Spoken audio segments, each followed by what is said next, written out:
Hello, how you doing? Welcome back to the channel. So the Gallagher Premiership regular season is over, and what a finish it was as Bath pipped rivals Bristol to a place in the top four. I was here at London Irish. I will come on to that game, but I'm more, particularly at the start of the video, going to be focusing on Bath getting themselves into the Champions Cup next season. Quite extraordinary scenes there as Ollie Lawrence scored late, but I will mention the game I saw here as well, which had a few interesting points there, and then generally how the season has been overall. Make sure you drop a comment down below, like the video as well, and also if you can subscribe to the channel, then that's an added bonus. Let's get into it.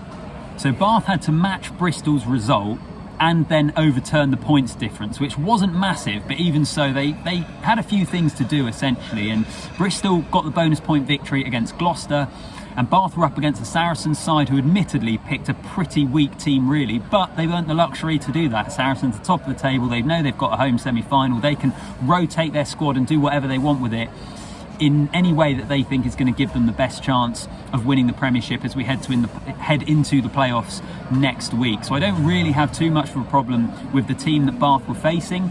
And actually, if you look at Bath, I mean, they were awful at points this season, but towards the back end of the campaign, they played some great rugby in beating Harlequins at Twickenham a couple of weeks ago. They put 60 points on Saracens, and even if it is a rotated Saracens team, that still takes some doing. So I think Bath have done brilliantly really. It's a club who have been down in the doldrums of the Premiership for the last couple of seasons, but maybe there are just starting to be those signs that they will improve and they will get themselves back towards maybe competing for the top four. They've still got a bit of a way to go there, but we shall wait and see.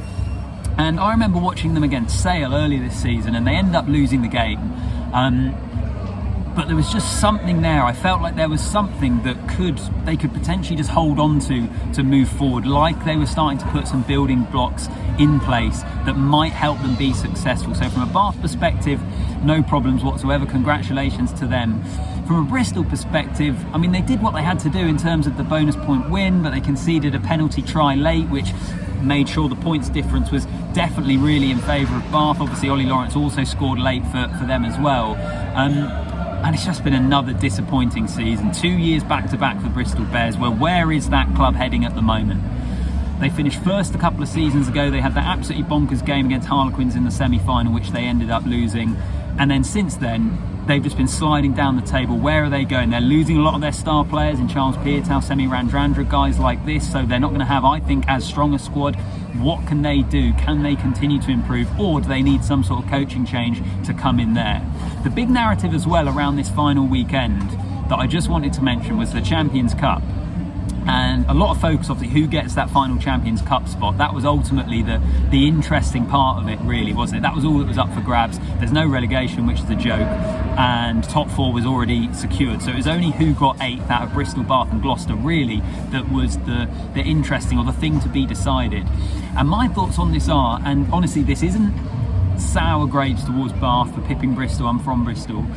I don't think it matters who gets it, because 8 teams from a Premiership, which isn't really that strong at the moment in terms of quality anyway, whoever the team is going to be that sneaks in aren't going to be able to do anything in the Champions Cup, in my opinion. I mean, imagine if Bath, for example, get drawn against Leinster in the Champions Cup, and Leinster go full noise, full strength squad team against Bath.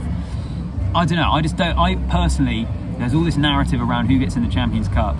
I don't think it matters, because I don't think they're going to be able to do anything in that competition anyway. And actually, those sides that end up in the Challenge Cup, I actually think that's more realistic for them to maybe have a run at and try and win. That was just kind of my thoughts on it. It's not to take anything away from Bath. I don't want people to misunderstand what I'm saying. The manner in which they've been able to drag themselves into that final Champions Cup position, the scenes, I watched the highlights of the Ollie Lawrence try, the scenes and the atmosphere at the Rec look absolutely unbelievable. Credit to them.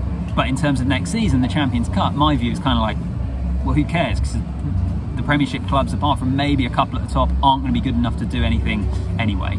Let me mention this game here, London Irish against Exeter. London Irish getting the victory. It's their highest finish in the Premiership since 2009, finishing 5th.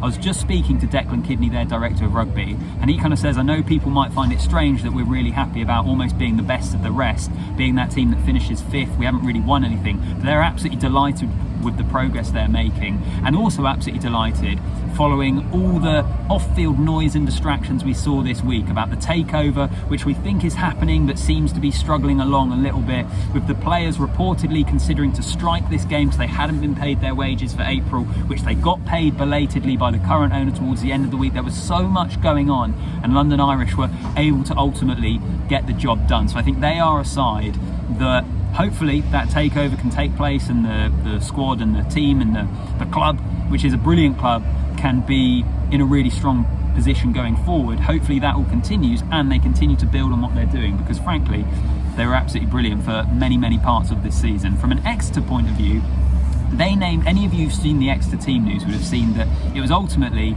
even though they've got the likes of Jack Knoll, Stuart Hogg, Sam Simmons, loads of other players leaving at the end of the year, they selected a team which was basically made up of players that will be there next season. So Yanis Kirsten was the only one who's departing because they had injuries in the second row. So it was massively team selection with an eye to the future, and I think they'll be pretty encouraged with the way in which they were able to grind at periods in this game, because the conditions were absolutely atrocious. It was a really scrappy game. The way they were able to stay in the fight, and I think with a lot of young guys who don't have a huge amount of top Premiership, top rugby experience, I think they will be quietly encouraged by what they saw and believe that they can build a new squad to take them back to top four, competing for titles as they have been previously.